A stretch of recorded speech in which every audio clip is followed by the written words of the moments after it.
Guys, assalamu alaikum warahmatullahi wabarakatuh. Jirra jirtu qaqqaalii ilmaan Oromoo akka jirtan maratti nageenyi koo qilleensarraan isin haa qaqqabu jecha nageenyi koo bakka jirtan maratti kan kaabaas kan kibbaas kan dhihaas kan bahaas ilmaan Oromoo kan afaan koo kana dhageessan bakka jirtan nageenyi koo qilleensarraan isin haa qaqqabu jecha barnoota keenya part 4 unit 1 grade 11 kan addaan isin duraa murree isiniif deebinee isiniif maxxansuuf dhufnee jirra. Wal bira jirraan isiniin ja'a warreen chaanaala kanaaf haaraa taatan laayik, sheer, sabskiraayib, koomaantiillee barreessaa. Hiriyoottan keessan kan wajjin barattan mana barumsaa takkatti kan waliin jirtan itti himaa waan akkanaa icon search YouTube mallattoo YouTube ni jira. Google Product jira YouTube achirratti tuqxanii search iddoo jirurratti Abdurriitich Media yoo jettan achirratti barnoota adda addaa argattu. Ani abdiidha Abdurriitich Media irraa isin biraan jira. Barnoota keessanii wajjin turtii gaarii jecha like, share, subscribe, comment barreessitanii hiriyoottan keessan biraanis akka geessan warri chaanaala kanaaf haaraa ta'anis akka hara chaanaala kanaatti dhufan jajjabee isaan isiniin jaa Abdurrii cinaa dhaabbadhaa. Abdurriin isin cinaa dhaabbachuuf qophiidha. Kalkulama keenya kan karatti dhiifne yookaan taayitila keenya kan karatti dhiifne eegallee itti fufnaa jechuudha. Yeroo darbe maal barannee turre? Wanni barannee turre yeroo darbe waa'ee karvoota jechuudha. Waa'ee indifference curve, indifference sketch and indifference map jennee differensii sadeen garaagarummaa isaatii fi akkaataa ka'umsa isaatii fi bifa inni itti taa'u laallee turre. Arra property of what indifference curve amaloota isaa laalleeti konseptii irraa xuyinee dabarfanna. Kara barnoota keessaniitti na hordofaa imala. Indifference property of indifference curve amaloota indifference curveidha. Amaloota indifference curveidha jechuudha. Tokko first one is what? Indifference curve have negative slope or down slope to the right. Kootuka inni kun maali? Asumarratti inni kun haasii galuu dura. Yoonni kun siin galle wanni takka siin galu. Maali? Matuma duree isaa kana jalatti wanti amma kaayame kuni maali? Amaloonni kun maal jaa? Amaloota maaliiti? Amaloota indifference curve kana maal nun jee? Indifference curve is half negative. Inni maali? Negatiividha. Yeruma hundaa'u sloppiin isaa negatiividha. Sloppiin isaa maali? Negatiividha. Garuu yookaanis downward slopeidha jechuudha. To the right. Sloppiin isaa karaa mirgaatti maali? Downward jechuudha. Gubbaarraa gad deema jechuudha. Negatiiva gubbaarraa gad irrachaa deema yookaanis gubbaarraa gad deema. Kana jechuun maali? Inni gubbaarraa yeruma hundaa'u karbiin kun maali? Indifference slope negatiivii qabu jechuudha. Inni kun gara gadiitti maal ta'a? Gara gadii yookaan gara mirgaatti qaxxaamura yookaanis labbaa akkasitti deema jechuudha. Inni kun yeroo kana negatiiva ta'a jechuudha yeroo maraa'u. Indifference curve are what? Negative. Slope because sababni inni slope isaa kun negatiivity ta'e the consumption level of one commodity can be what? Can be only by reducing consumption level of other commodity for what? Movement along an indifference curve. Garte? Akkasin laali jechuu amma. Maal jechuu fedheeti? Inni kun jechuudha. Yeroo maraa'u indifference curve kan jennuun kun negative slope ta'uu sababni inni akkasitti ta'eef jaa. Sadarkaan fayyadama maamila kanaa jechuun meeshaa tokko yeroo meeshaa tokko jechuun kan dabalu meeshaan tokko magaalaa irrattis kan dabalu sadarkaan fayyadamaan isaa yookaanis namni meeshaa kana fayyadamu jechuun kan biraa sochii karbii isaanii irratti indifference karbii isaanii irratti taasisuun itti taasisuun meeshaan san magaalaa irraa ni hirrata. Meeshaan san hirrachuun isaa jechuun meeshaan sun hirrachuu isaa qofaan maal ta'a? Waan inni sun san ta'eef inni kun maal ta'a? Baay'inni isaatis meeshaa sanii ni dhuma magaalaa sanirraa namni isa kana barbaadu waan baay'ee ta'eef. Kanaafuu wanni kun maali? Negatively slopes because consumption namni isatti fayyadu waan baay'ateef commodity can be increased. yeroo namni isa fayyadamu dabale meeshaan sanii dhuma yeroo meeshaan sun baay'atee namni isa fayyadamu dhabe wanni kun faallaa waliif deemaa jechuudha addaan wal faalleessa amma maali namni meeshaa kana fayyadamu kun maal ni baay'ate kanaaf maal ta'e neegatiif ta'e jechuudha kanaaf maal ta'e sababa sadarkaan fayyadamaadhaa maal ta'e sadarkaan fayyadamaa meeshaa tokkoo jechuudha namichi kan amma fakkeenyaaf maamilli tokko meeshaa tokko fayyadamuudhaaf waan san barbaaduuf sadarkaa dabaluu ragaa yeroo kana fayyadama meeshaa kan biraa sochii karbii kanarratti jechuun indiferensii irratti taasisuuf wanti sun maal ta'a ni irrata yeroo kun wanni kun gaddaa'uun wardii ta'a yookaanis gaddeemaa jechuudha. Hootu kanaaf jaammaas koomoditii gaanii beeytanii yeroo kana wanni karbii indiferensii karbiin keenya muuvmentaa loongii ta'a jechuudha asirra hootu. This mean that is quantity of one commodity increase. Amma gartaa asirratti sirri ilaaligaa. The quantity of other remaining constant. Yeroo kana commodity increase yoo ta'u jechuudha. Quantity of other remaining constant dha ta'a. Ni dhaabbata jechuudha. Wanti namni san yeroo commodity namni waan kana barbaadu meeshaan san jiraatee jechuudha fakkeenyaaf asirratti sirri na hordofi.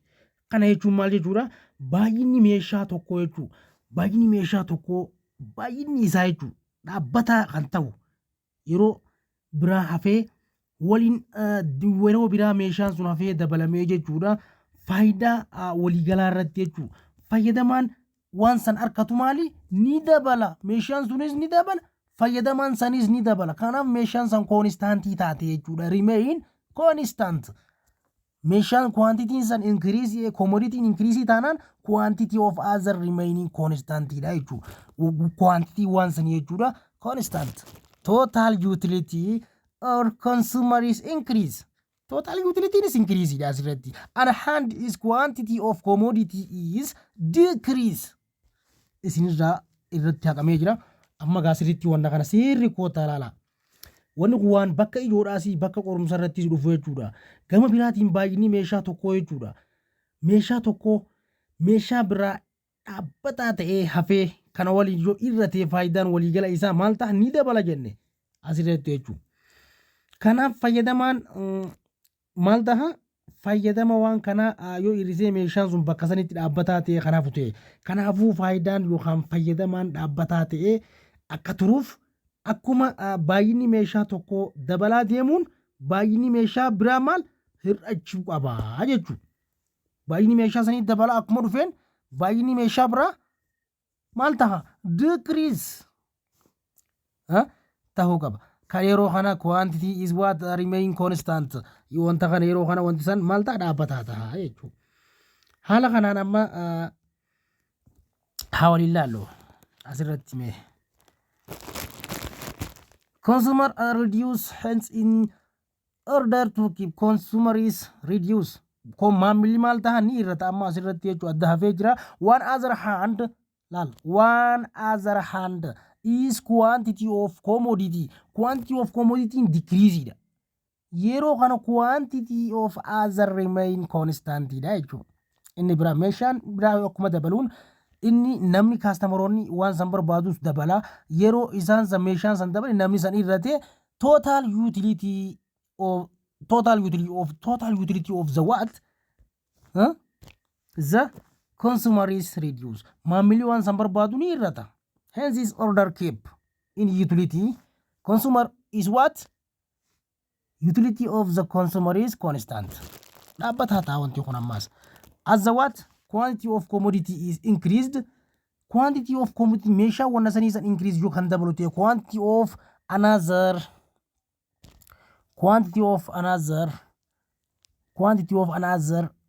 of must be decrease. Maal ta'a? Quantity of another must be is decrease ta'a jechuudha ni irrata. Yeroo kana maal jechuudha wanti kun asirratti fayyadamaan ni irrata jenne. Kanaafuu faayidaan amma fakkeenya faayidaan fayyadamaa san dhaabbataa ta'e jechuudha akka turuuf dhaabbataa ta'e akka turuuf akkuma baay'inni meeshaa tokko dabalaa deemuuni baay'inni meeshaa biraa maal ta'a irrachuu qaba. Yoo kana ta'uu baate wanti san waliin deemuu hin danda'u jechuudha. akkasii haala kanaan laalla wanta kana wanti kun beesiidha concept sirriitti yeroo biraatti sitti maxxanaa laala kootu indifference curve to not instruct each other kana jechuun amma asirratti sirri ilaaliya if they do instruct the point of their of good which impossible maaltu isa kana godhe fakkeenyaaf jechuudha indifference curve amma indifference curvein tokko jechuu curvii tokko irratti fakkeenyaaf wanni takka jechuu indifference curve irratti wal hin qaxxaamuruu jenne maaltu akka wal hin qaxxaamurre isa dhoorke laala amma jarana wanti kun wal hin qaxxaamuru bifaan ani isinitti agarsiisu kanaan laala wanni san kan itti wal hin qaxxaamurre jechuu indifference curves do not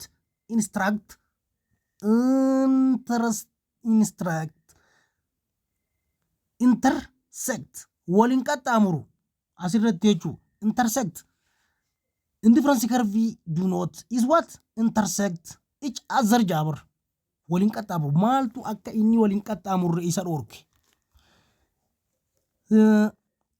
they do intersect the point of their instruction movement to different level of satisfaction from single combination of good which impossible nunje kana jechuun maali amma asirratti sirri ilaaluu qabdu jala deemadhu sirritti yeroo naan asii onna ju'aati sachi jala deemachaa deemuu qabda jechuudha maaltu akka saraarri wal hin qaxxaamurre godhe amma inni kun dhugaa akkana dhufe yookaan akkana deemu ta'ees osoo wal hin qaxxaamurre bifa kanaatiin dhumaa jechuudha bifa kamiin bifa kanaatiin akka reefu nuti ilaalle sanitti dhuma maaltu akka inni wal hin qaxxaamurre isa dhorkaa amma waliin ilaallu jechuudha kootu maali gaa asirratti kana jechuun amma maaltu akka waliin isa hin qaxxaamurre isa dhorkaa amma waliin ilaalla ayyee kanaaf wanti isa akka waliin qaxxaamurre isa dhorku jechuudha walitti makamuu meeshaalee tokko isa irraa sadarkaa itti quufinsaa yookaan satisfaction yookaan kajanneensa yookaanis irraa gammaduudha adda adda lamaanuu adda lamaanuu jechuudha namni hundi adda wanti kun garagara jechuudha kunis fedhiin nama hundaa garagara fedhiin namaa hundi garagara ta'ullee wanti namni san meeshaa sadarkaa meeshaalee tokko irratti jechuudha quufinsi isaa maali meeshaan sun tokko ta'ullee haala meeshaa sanirraa fedhii sanirraa gammaduun anaa fi ati walqixan gammannu adda lamaan isaatu adda jechuudha wanti kun anaa fi ati walqixa gammadna jechuu miti isa kanaatu walqixa akkan taane isa dhorke qabaddu fiigarii kana ilaallume fakkeenyaaf amma fakkeenyaaf I see intersect in the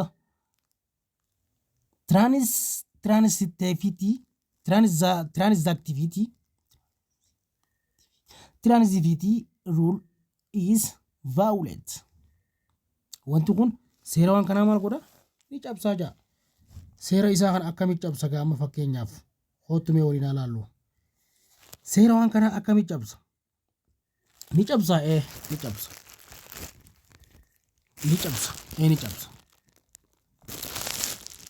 akkatti cabsu gaa waliin ilaallamma fakkeenyaaf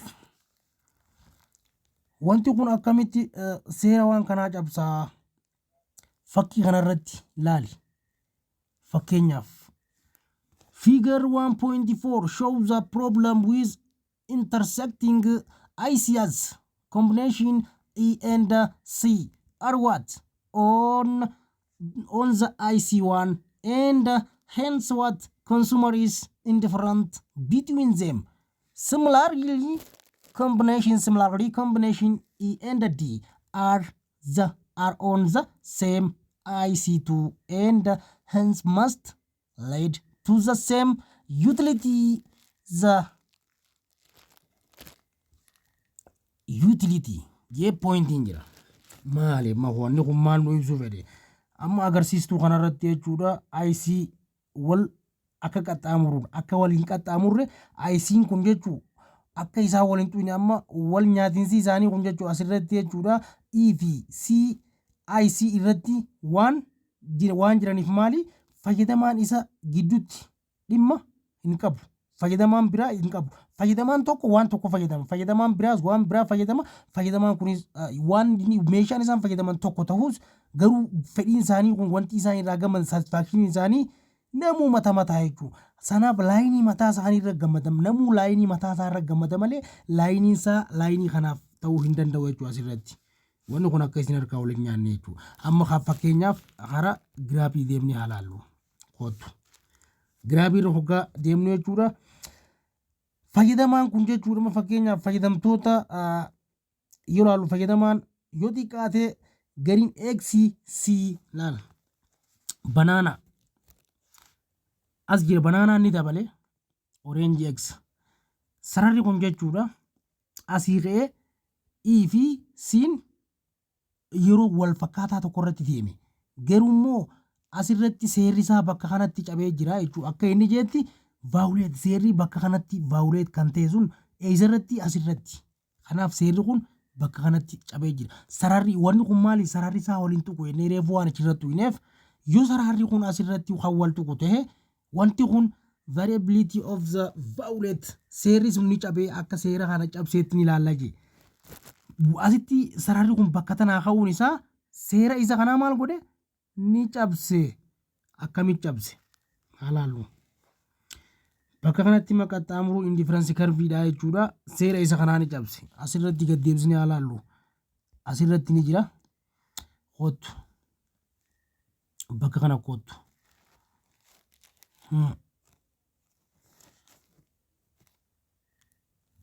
Kootu nuulaan. ICS intersect transitivity rule. Transitivity rule is what? Vowlet. Ni cabse jaa seera kana. Seera kana cabse. Seera kana cabsuun isaadha. Figure 1.4 irratti shows the problem. Rakkoo waan kana halaallu. Intersecting ICSC kanaatiin hunjee. ICSC kanaatiin hunjee. Kanaaf combination E and C are on the IC1 and hence of the consumer is indifferent between them. Garagarummaa as gidduutti ni uume. Similarly, combination of what?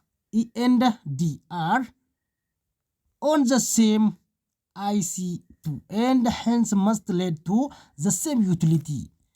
Jee asirratti ni dhufe rankaasa iddoo kanatti jechuudha. The transitivity or transitivity rule means of consumer jelal. Transitivity rule means that the consumer should be indifferent between combination C and D. Garte C and D is what? Not true. Wanti kun dhugaa miti. Waan maaliif? Waan seerri kun cabseef bakka kanatti waan irra deebisees amma agartan amma sirriitti dhufee jira. Asirratti isa kana laaluu qabdu jechuudha. Kanaaf hence indifference curves cannot intersect. Maali? Seera kanarratti indifference curviin kun wal tuquu hin qabu jenne. Kanaaf bakka kanatti seerri sun reefuun tana ni cabe. Eessaa fi eessa irratti. Laali ni not true bakka jee kanatti. D2 C is constant. Kootu kallattumaan amma. Askoo. E and C. Garte asirratti maali? Seerri kun ni cabe. Seerri kun cabuun isaa kun not true. Wanti kun dhugaa miti. Maali akka dhugaan taane maaltu isa godhe? Asirratti indifferensi karvii irratti amalli isaanii keessaa inni tokko sararri isaa kun wal tuquu qabuu jenne. Downwardii ta'us downwardii steepii namuu gubbaarraa bitaarraa kara mirgaatti yeroo deemus osoo sararri tokko fayyadamaan tokko sararuma tokko irratti fedhiinsaa ibsamaa fedhii nama hundaa sarara takka irratti ibsamaa waan ta'eef sararri kun not maal intersect wal tuquu hin qabu jenne achirratti ammoo wal tuqe seera cabsee jira. E and C irratti jechuudha. Seera cabsuun isaa kun maali? Consumer prefer D2C as jeelalama consumer prefer D2C as it is contains at least more of the X. Good relatively to C. Hence indifference curves cannot what? Cannot with each other. seera cabsee jira jechuudha waan ta'eef akkas ta'e. Kanaaf amalli isaa isa sirrii isuma kana. Kana hordofnaan fatanaatiin ni dalaydaa jechuudha. Haala kanaan inni sadaffaadhaa higher indifference curve is always preferred to lower one. Tartiiba kana sirrii ilaali. Maal nuun jechuu fedheeti. Sirriitti laali gaa asirratti himma. Maal nu ibsu fedhee jennee haa laallu amma asirratti. Maal nuun jechuu fedhee higher difference curve is always preferred to lower one. Yeruma hundaa'u higher indifference curve kun jechuudha inni gubbaarraa jechuudha inni higherii ta'e higherii always curve isaa jechuudha gubbaarraa hada ol deemu gubbaarraa jechuudha yeroo hundaa'u ni dabala inni eega gubbaarraa dabale downwardiin isaa yeruma hundaa'u lower ni irrata jechuudha inni kun the Fauser one of form of what forming akkanaa kun Fauser way form of what origin indifference curve line sarara indifference curve line kana yeroo hunda ibsaa jechuudha higher the level utility yeroo utility'n maal ta'utti utility denotes basket of what good yeroo basket wanta silaa ati bitatu san basketii keessatti jechuudha yoo dabalu ta'e jechuudha higher indifference curve yoo ta'e preferred of the rational consumer maamilli akka addunyaatti yookaan akka rationality as they what contain more of two commodities and lower ta'a jechuudha meeshaan ati harkattu sun magaalaarraa kan baay'atu ta'e yeroo kan jiru ta'u jechuudha maamilli waan san barbaadu yeroo maal ta'utti yeroo dhabamutti jechuudha ni irrata wanti kun faallaa waliiti yeroo kun dabalu inni kunis ni irrata kun higher yoo ta'u kun loweriidha jechuudha fedhiin namichi waan san barbaadu waan san bitachuu baasketii waan sanitti yoo kan guutatu ta'e jechuudha fedhii waan sanii guutatee fedhii waan sanii kan harkatu ta'e maamilli waan san ammaas abbaan silaa meeshaa waan san gurguratu sanii jechuudha nama isa kanarraa deemee waan san barbaadu yeroo itti gakufutti jechuudha wanni kun faallaa waliidha asirratti sirrii ilaaluu qabdu inni afuraffaadha halaallu inni afuraffaa ka jennuun kun jechuudha indifference curve are convex to origin kana jechuun maali this implies that the slope of indifference curve is decrease mali curve is decrease jechuudha yeroo curve in decrease ta'u in absolute term of the move long curve from left kara bitaatti forming curve sanii maal taha downward gubbaarra akkasi gaddeebee saraaree isaa labbaa deebi'aa jechuudha to the right kara mirgaatti maani dabala assumption wanti seera kana deeggaru inni biraa maali implies that commodity can substitute one other at any point on the indifference curve but are not perfect substitute asirratti immoo waan takka kan bakka buusuu hin dandeessu silaama demandii biraa irratti ni dandeessa assumption wanti immoo isa kana deeggaru jechuudha seerri isaa jechuudha implies the commodity biraa jechuudha commodity wanta fayyadamu meeshaan commodity kanaa jechuudha substitute one other at any point biraatiin bakka bu'uu hin danda'u inni tokko isuma isa dhibsaa waan ta'eef jechuudha indifference curve but are not perfect substitute bakka bu'ee waan san fedhii waan sanii guutuu hin danda'u inni tokko wooma san bakka buusa laayiniin kunis laayinii san bakka buusa namuu laayiniin satisfaction isaa mataa isaatiin harkataa jechuudha haala kanaan giza biraa barnoota biraatii walitti dachaana part 5 marginal rate substitute and the marginal rate of substitution isa juun yeroo biraa walitti deebina barumsa keenya kaarraa asumaan xumurama nagaan nu jiraadhaa yeroo gaarii gabaadhaa nagaan nu oola like share subscribe comment gootanii hiriyootan keessan warran arkin biraanis akka keessan kophaan fayyadamina warri arki kan arkin biraanis gaa nagaan jiraadhaa nagaan barumsa keessan dubbisaa itti jabaadhaa jabaa namaa ta'uuf jabaattanii hojjechuutu isinirraa eegama yeroo gaarii naa gabaadhaa nagaan naa tura like share subscribe comment godhuu hin irraanfatinaa nagaan naa tura